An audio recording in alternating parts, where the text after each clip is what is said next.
Pour sa 17e édition, le Grand Prix Jean-Luc Loquet revêtait un caractère pour le moins particulier, puisque l'organisateur, en l'occurrence Thomas Loquet, avait préalablement prévenu qu'il s'agissait de la dernière. Toutes les bonnes choses ont une fin, donc voilà, je pense. J'aime autant choisir la fin du Grand Prix Jean-Luc Loquet moi-même que plutôt de mourir des fautes participants. Mais bon, disons que j'arrête ici pour me relancer dans d'autres projets l'année prochaine, donc voilà, tout est un éternel recommencement et j'espère concrétiser d'autres projets d'organisation l'année prochaine. La volonté de relever de nouveaux défis, voilà ce qui a poussé Thomas Loquet à jeter le gant. Ce n'est en tout cas pas par manque de bénévoles.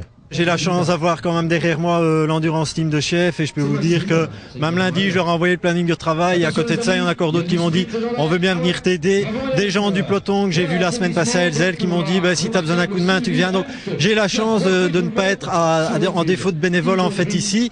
Côté course et après les épreuves pour enfants, place aux 4 et 10 km. Et dans cette dernière épreuve, c'est David Caudron qui vient remplir la 17e et dernière ligne du palmarès du Grand Prix. Le Montois s'impose facilement en 34 minutes et 8 secondes. En étant deuxième l'année dernière derrière Grégory Fay, je pouvais espérer une première s'il n'était pas là. Mais j'ai eu Chani Bousman, un habitué, et un inconnu pour moi, qui sont partis très fort. Je pensais même qu'ils faisaient le 4 km. Et il m'a fallu quand même un peu me battre pour dire de revenir. L'inconnu dont parle David Caudron n'est autre qu'Eddy Raskert, qui termine lui à une belle deuxième place. J'étais en tête sur les 5 premiers kilomètres et puis après mon concurrent direct, donc celui qui a gagné, a rattrapé, a commencé à me distancer à partir du 7e kilomètre je crois. Voilà, mais enfin j'étais quand même en forme et finalement j'étais tout à fait étonné de me sentir tout à fait léger, même avec un second souffle dans la seconde partie de la course. Au-delà des résultats, sur la ligne d'arrivée, tous s'accordaient pour exprimer leur tristesse de voir disparaître une épreuve qu'ils appréciaient beaucoup.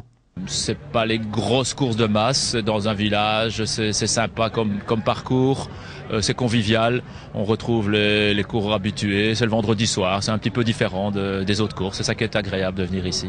En plus, ça ne s'adresse pas seulement qu'aux adultes, je vois aussi les plus petits qui sont appelés aussi à se dépasser, les adolescents, et c'est ça qui est assez original justement dans cette organisation, c'est que tout le monde participe quoi.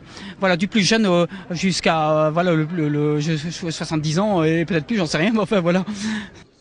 Mais que tous se rassurent, Thomas Loquet envisage de faire aussi bien, mais ailleurs. Ce devrait être pour 2012 du côté d'Hirchonway.